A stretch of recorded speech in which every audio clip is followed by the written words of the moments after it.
Lucknow Public College of Professional Studies and Lucknow Public Schools and Colleges do rigorous practice in implementing the required rules for betterment of smooth working culture. Women's safety is the primary concern of our institution. I wish to share that approximately 90% staff is female here. They work at ease as we practice law and promote a disciplined ambience. Your presence is our strength. I need to share that we keep on practicing on rules and regulations, but sometimes we need extra and relevant information for making our workplace a healthy environment. This program is related to law and its practices for women's safety. We would continue to organize such seminars and conferences to maintain a conducive atmosphere for teaching and learning. Thanks for listening to me patiently, and I welcome you all once again, and I'm sure that we all are going to learn a lot more about women's safety and so much more from this beautiful event organized here at Lucknow Public Schools and Colleges and in this beautiful auditorium. Thank you so much for listening to me. Thank you so much. धन्यवाद कि आपने मुझे यहाँ पर बुलाया और मुझे मैं ACP कैंट देख रही हूँ, उसके साथ साथ महिला अपराध एवं सुरक्षा भी मेरे पास है। ACP महिला अपराध एवं सुरक्षा हूँ मैं। और जैसा कि आज का टॉपिक है महिलाओं पे जो अत्याचार होते हैं, जो महिला उत्पीड़न जो हमारा विषय है, और मुझे कहा गया है कि मैं जो हेल्पलाइन नंबर है उनके विषय में आपको बताऊं। आज के इस दौर में जब 21वीं सदी में हम लोग पहुंच गए हैं, तब भी महिला सशक्तिकरण एक ऐसा विषय है जिस पे लगातार प्रयास हो रहा है। और पिछले साल सरकार द्वारा मिशन शक्ति फेज़ 1 चलाया गया और वर्तमान में मिशन शक्ति फेज़ 2 चलाया जा रहा है। मतलब इतना लंबा समय हम लोग तय कर चुके हैं, उसके बाद भी महिलाओं की जो सुरक्षा है, जो महिलाओं को सम्मान मिलना चाहिए, जो अधिकार मिलना चाहिए, वो आज तक प्राप्त नहीं हुआ है।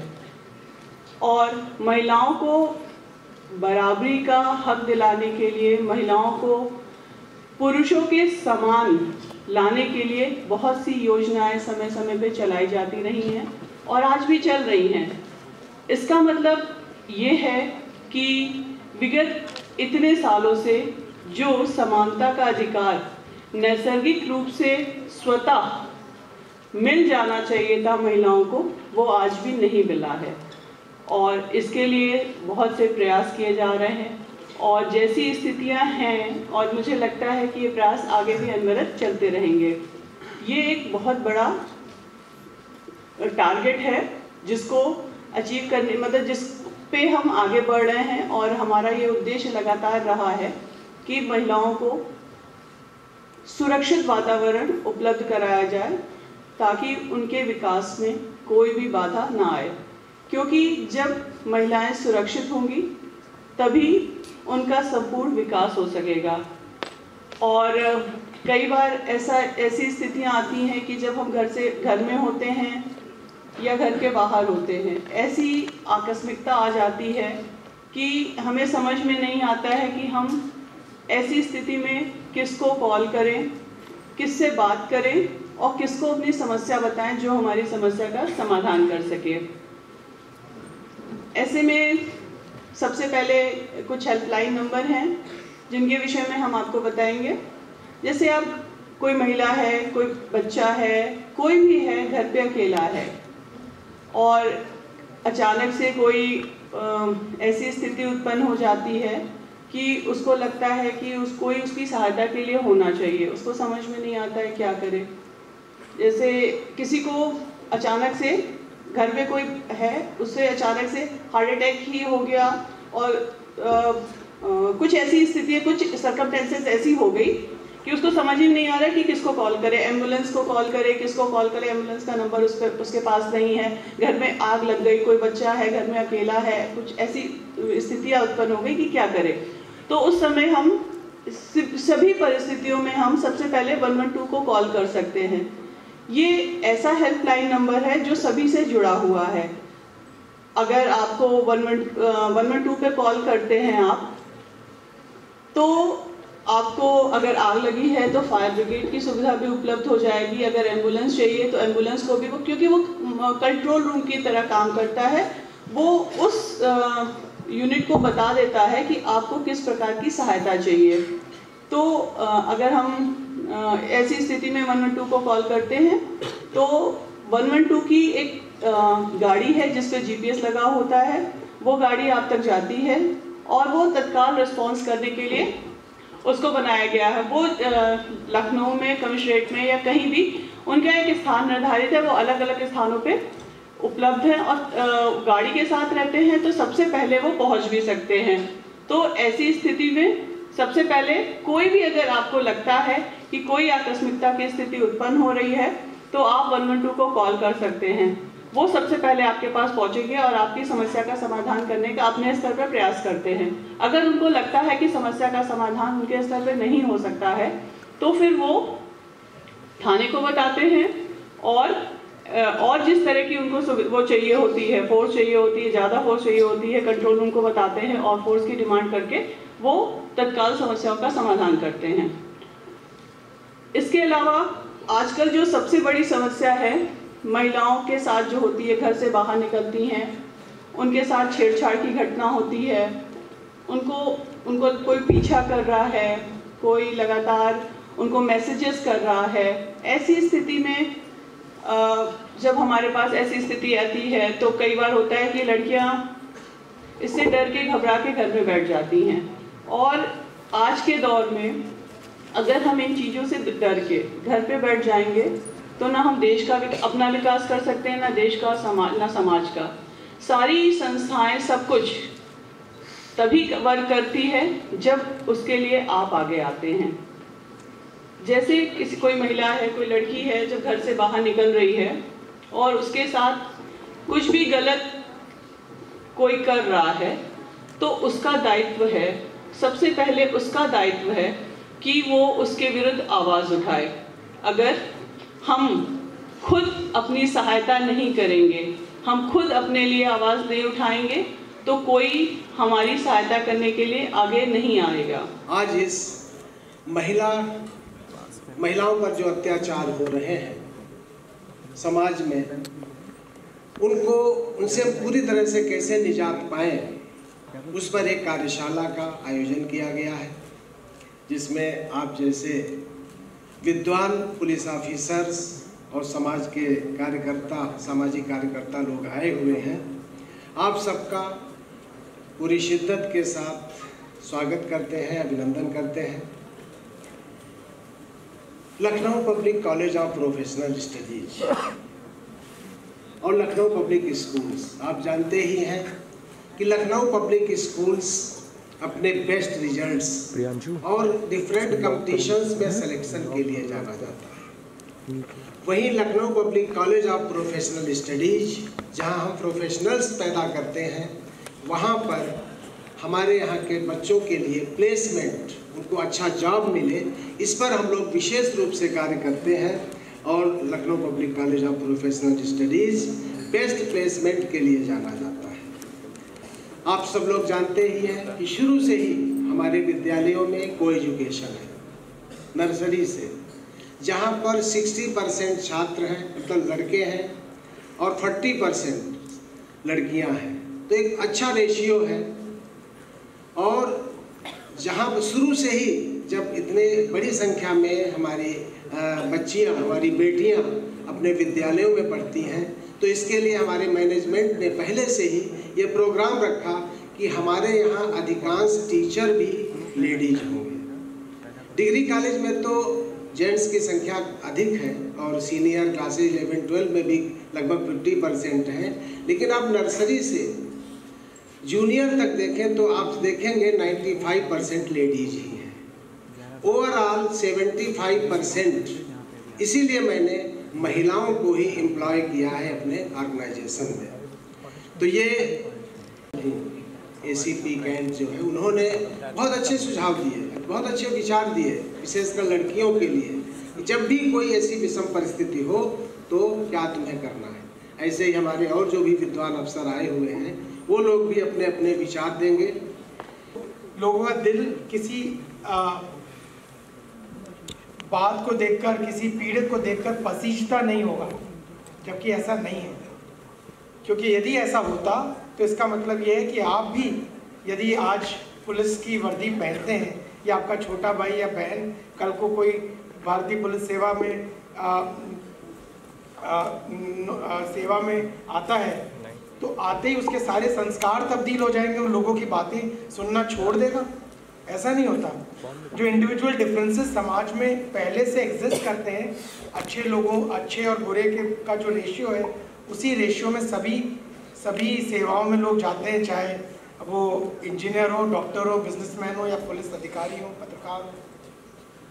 तो हम चाहते हैं, हम सभी चाहते हैं, मौजूद लोग, कि हम ऐसा समाज बनाएं जहाँ पर जिस व्यक्ति को जो भूमिका निर्वहन करने को दी गई हो, उस भूमिका का निर्वहन में भली भांति करे, अच्छे से करे।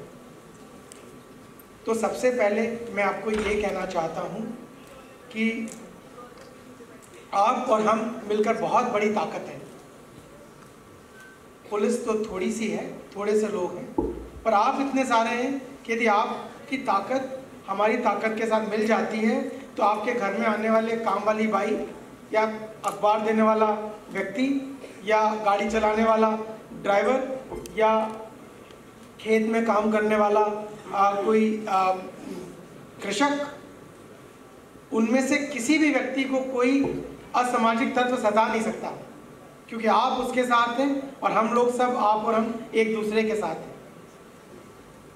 बहुत सारी बातें जो महिलाओं के प्रति होने वाली हिंसा रोकने के लिए नियम कानून बनाए गए, उसके बारे में मुझसे पहले हमारे ACP अर्चना आपको बता चुकी हैं। अभी विशाल विक्रम सिंह साहब भी यहाँ बैठे हैं, वो भी काफ़ी बताएंगे। आप स्वयं भी इंटरनेट की दुनिया में जीते हैं, रोज़ाना इतना कुछ पढ़ते हैं अखबारों में, और एक्ट्स खुद ही पढ़ लेते हैं। आप में से अधिकांश लोगों को पता होगा कि domestic prevention of domestic violence against women act बना हुआ है। उस एक्ट में बहुत सारी जो नियम परिभाषित किए हुए हैं। ये बताया गया है कि कोई व्यक्ति यदि किसी को सताता है, परेशान करता है, किसी महिला को यदि कोई पुरुष किसी भी प्रकार से परेशान करता है, उसके साथ किसी प्रकार की हिंसा करता है, तो उसको हक है कि पुलिस में जाकर, कोर्ट में जाकर अपनी शिकायत दर्ज कराए। उसको हक है मुआवजा प्राप्त करने का और किसी प्रकार की कार्रवाई कराने का। यद्यपि ये नियम एग्जिस्ट करते हैं, परंतु फप्तियाँ कसकर, टिप्पणियाँ कर कर, छींटाकशी कर कर उस प्रकार की हिंसा का रूप देते हैं। सिर्फ फिजिकली दर्द होना ही हिंसा नहीं है। अगर हमारी भावना को इस प्रकार की ठेस पहुंचे, हमारे मन में इस प्रकार का डर हो, जैसा कि कई बार, यदि आप लोगों को ना पता हो तो मुजफ्फरनगर में या कुछ ऐसे इलाकों में जहाँ बहुत डेंस इलाका है, जहाँ जब गन्ने की फसल होती है, गन्ना बहुत उठ जाता है, उसके बीच की पगडंडी से कई बार कुछ महिला टीचर्स, अध्यापिकाएं गाँव के अंदर 3 किलोमीटर तक पैदल जाकर रोज बस से उतरने के बाद अपने स्कूल जाती हैं पढ़ाने के लिए। इसी तरह से आप और हम लोग भी जब किसी एक प्रकार के प्रोफेशन को अपना लेते हैं, तो उस प्रोफेशन के अलावा सोचना बंद कर देते हैं। जिस दिन से किसी एक नौकरी में चले जाते हैं, सोचते हैं कि इसी नौकरी से हमें इस महीने के आखिर में वेतन प्राप्त होगा और हमने अपने घर जाके अपने परिवार का ध्यान रखना है। अच्छी बात है, परंतु ये हमारा और आपका जिम्मा है कि इसके अतिरिक्त भी हम सोचें। जब सड़क से गुजरे, किसी मार्ग में किसी व्यक्ति को किसी प्रकार की दुर्घटना से ग्रस्त देखें, कुछ 4 गुंडा प्रवृत्ति के लोगों को, किन्हीं लोगों को सताते देखें, तो रुकें, आपत्ति करें। 4 लोग इकट्ठे हों तो दो हाथ और 2 पैर वाले व्यक्ति जो असामाजिक हैं, जो गुंडा प्रवृत्ति रखते हैं, लोगों को सताना ही जिनका उद्देश्य है, वो 2 लोग या 4 लोग या 40 लोग इन 1000 लोगों के सामने इस प्रकार की घटना को कारित करके चले जाते हैं और हम मूक दर्शक बन के देखते रहते हैं, तो फिर ये हमारी इस पूरी व्यवस्था में और शिक्षा में कहीं ना कहीं कोई ना कोई कमी है। हमें से प्रत्येक व्यक्ति को रुकना आवश्यक है, आपत्ति करना आवश्यक है। और यदि कोई डर रहा है, एम्पावर्ड नहीं है, शिक्षित नहीं है और किसी पीड़ा से ग्रस्त है, उसकी बात सुनकर जो लोग पीड़ा का निदान कर सकते हो, चाहे पुलिस हो, चाहे अस्पताल हो, चाहे डायरेक्टर हो कॉलेज के, उन तक ले जाना आपका और हमारा जिम्मा है। मैं आपको ये बात इसलिए कह रहा हूँ कि मेरी मन की भावना है जो आपसे शेयर करना चाहता हूँ, बताना चाहता हूँ। हम पुलिस में हैं, हमें कुछ कानूनों का अनुपालन कराने का जिम्मा दिया गया है, हम उन्हें एग्जीक्यूट करा सकते हैं। अथॉरिटी दी गई है कि शहर में 144 जब लागू करनी है लागू करा दें, पर ये हमारा कार्य सिर्फ ये नहीं है, ये तो सिर्फ माध्यम है किसी स्टेट ऑफ अफेयर्स तक इस पूरे समाज को पहुंचाने का। उस तक हम पहुंचा पाएँ, इसके लिए आवश्यक है कि हम और आप साथ हाथ मिलाकर उन तमाम लोगों को जो पीड़ा किसी न किसी प्रकार की पीड़ा का सामना कर रहे हैं, किसी न किसी प्रकार की जो है प्रतिकूल परिस्थिति में जी रहे हैं, उनको हम सहयोग दें, पर्याप्त सहयोग दें, उनके साथ कंधे से कंधा मिलाकर उन्हें उनके उद्देश्य तक सही तरीके से पहुंचाने में सहयोग दें। मैं समझता हूँ यदि हम ऐसा कर पाएँ तो हमारी BA, MA, MSc, BSc, BTech सारी डिग्रियां तब सार्थक हैं। स्पेशल फोर्स हमारे थी, हमारा स्टेट क्या ऑल ओवर इंडिया में कहीं नहीं थी। अब कुछ ऐसे स्टेट क्राइम का ट्रेंड बढ़ता गया कि अपराधी यहाँ क्राइम करे उत्तर प्रदेश में और छुप जाए राजस्थान में, या बिहार से वो हायर होके आए और क्राइम करे यूपी में या पंजाब में या हरियाणा में। तो जो लोकल पुलिस, डिस्ट्रिक्ट पुलिस या इनफैक्ट स्टेट के लिए बड़ी प्रॉब्लम हो गई थी कि कैसे इन क्रिमिनल्स को ट्रैक किया जाए, कैसे इन क्राइम को डिटेक्ट किया जाए। तो to counter all this problems a special task force was formed, और टिल डेट जितने भी टॉप लेवल ऑर्गेनाइज क्राइम हैं, चाहे वो माफियाज हों, चाहे वो कॉन्ट्रैक्ट किलर्स हों, चाहे वो लिस्टेड गैंग्स हों, चाहे वो साइबर क्राइम हो, चाहे वो एग्जामिनेशन फ्रॉड हो, चाहे वो वाइल्ड लाइफ क्राइम हो, STF ने धीरे धीरे अपने विंग्स जो हैं वो हर डायरेक्शन में फैलाए और बाय द टाइम वो धीरे धीरे हर फील्ड में अपनी एक्सपर्टीज जो है वो डेवलप करते चले जा रहे हैं।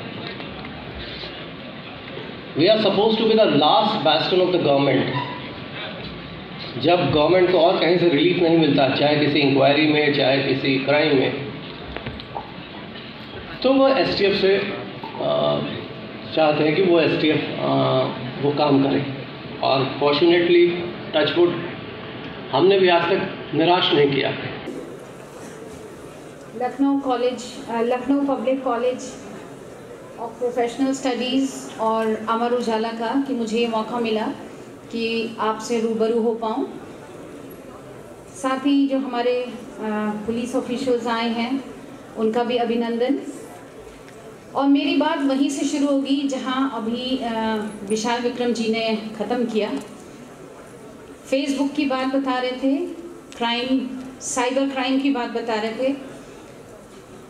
अभी बहुत ही रिसेंटली, आज 23 तारीख है, 20 तारीख को इसी का एक नमूना मैं आपके पास पेश कर रही हूँ कि एक बच्ची जो 15 साल की क्लास 9 में पढ़ती है, उसकी एक फेसबुक के माध्यम से एक लड़के से दोस्ती हुई।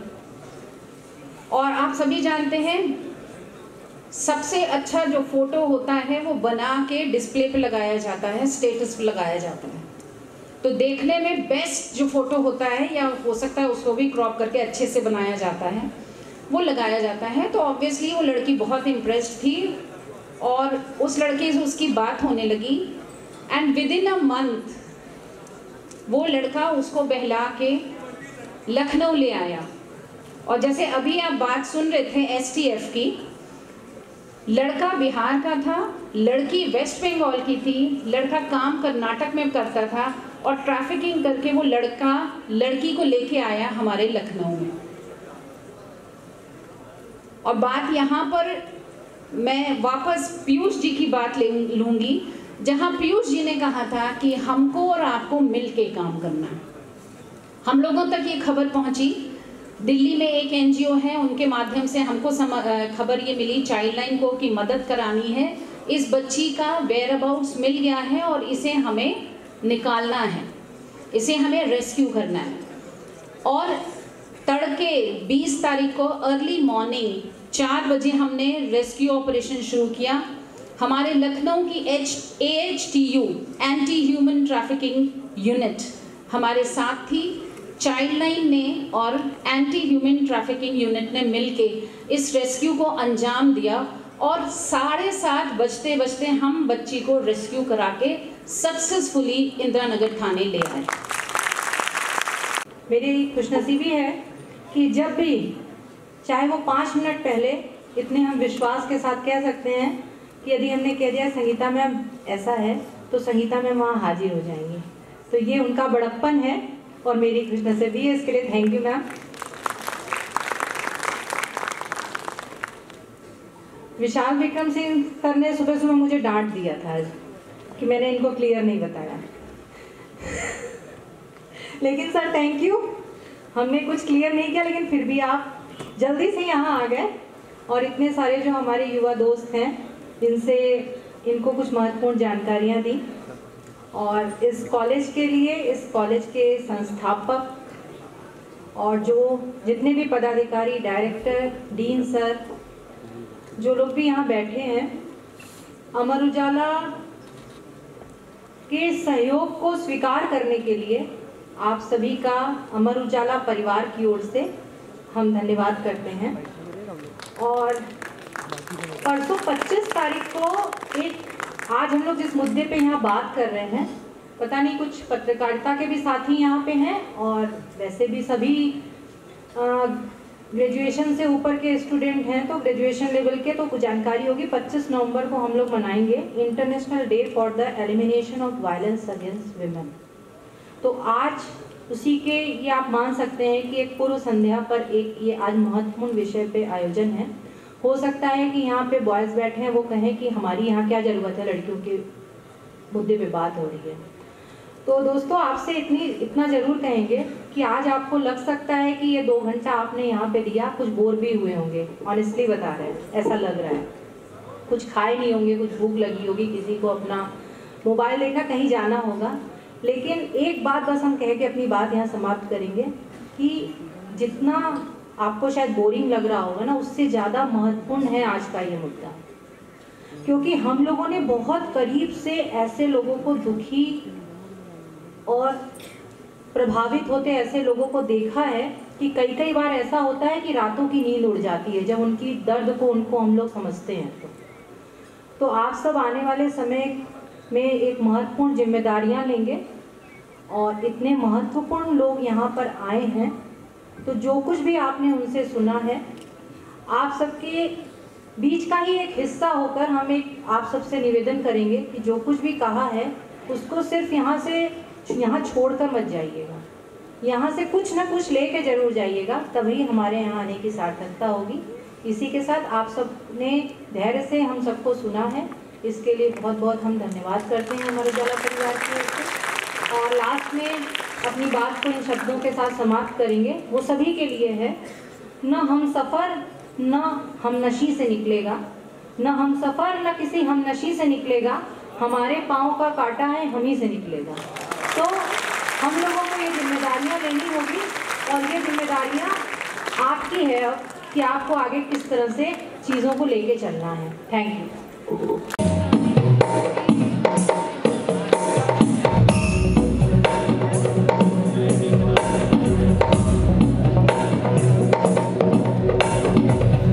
गिरिनंदिनी नंदित मेदिनी विश्वविनोदिनी नंदनुते गिरिवर विंध्य शिरोधिनी वासिनी विष्णु विलासिनी जिष्णुनुते भगवती देशिति कंठ कुटुंबिनी भूरि कुटुंबिनी भूरि कृते जय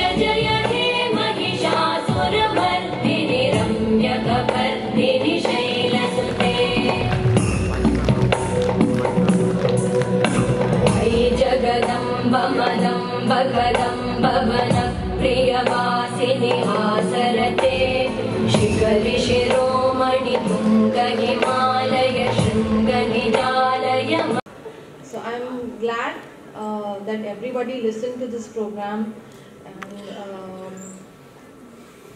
most importantly, since I've been called here for the vote of thanks, thank you so much, Vikram ji, for giving me the honor.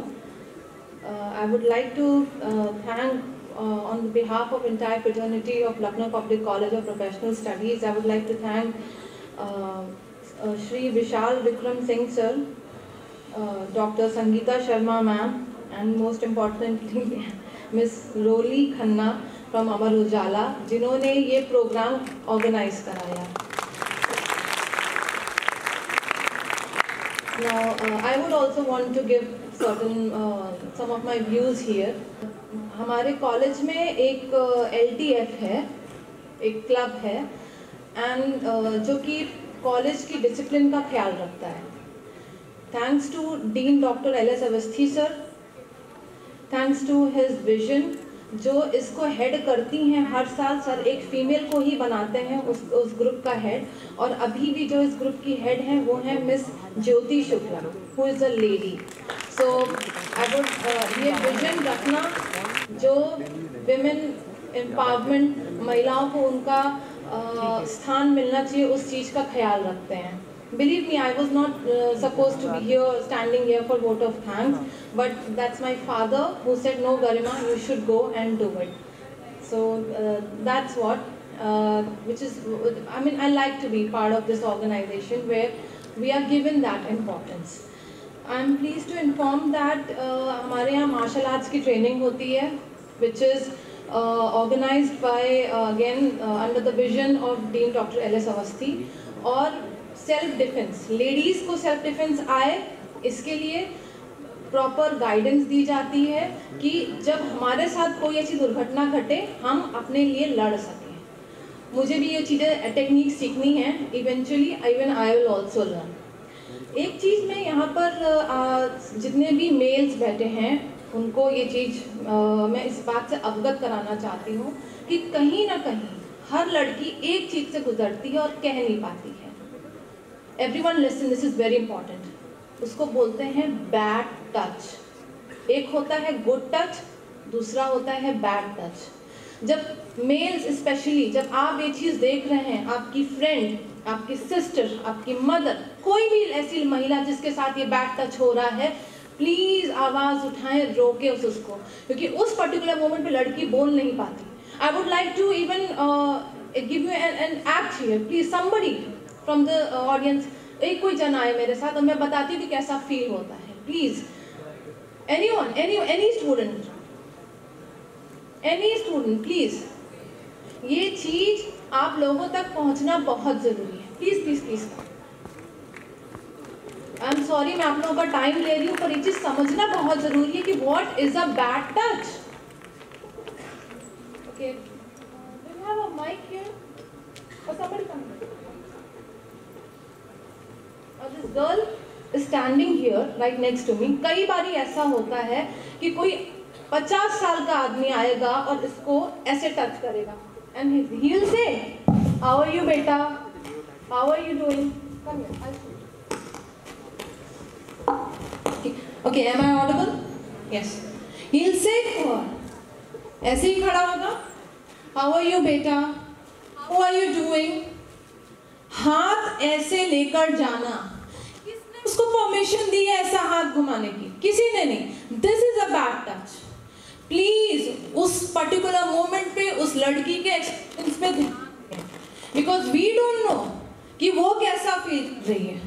Right now a female who is doing this is not a way for a male to say how are you doing, how are you doing.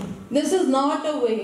Please इस चीज के लिए आवाज उठाएं. ये हमारी country में काफी टाइम से हो रहा है. Thank you so much. What's your name again?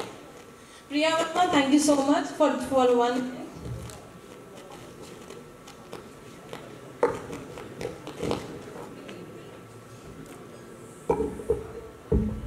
Believe me, a number of females go through this and they are not able to utter a word that I am not comfortable with this.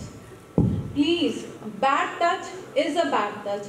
Please इन सब चीज़ों के लेकर थोड़ी सी आवाज़ उठाएं. आज आप थोड़ी हिम्मत करेंगे, females they will feel protective कि हाँ उनके लिए कोई है। जैसा कि पीयूष मोरदिया सर ने कहा था कि हर वक्त पुलिस नहीं अवेलेबल हो सकती, तो at certain time, at certain points we'll have to take the stand. I'm sure 90% females are able to resonate with me here, what I just said. I'm sorry, I'm becoming a bit aggressive right now because somewhere or the other we all have faced that. All I'm trying to say is कि आप इस चीज़ को लेकर, क्योंकि हम जितने भी यहाँ पर सबके यहाँ फैमिलीज़ हैं, पूछना आज जाके घर में क्या ऐसा कभी हुआ है तुम्हारे साथ, देखना 90% फीमेल्स बोलेंगी हाँ हुआ है, और नहीं कह पाए थे हम।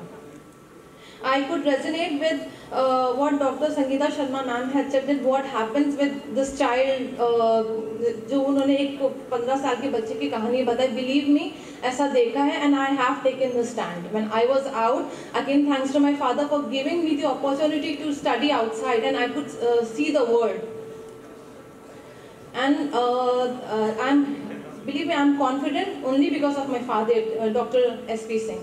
अगर वो नहीं होते, उनका सपोर्ट नहीं होता, तो शायद हम यहाँ पे खड़े भी ना हो पाते। And he, believe me, he has always supported women, and because of his support and guidance, I'm telling you all this कि take a stand.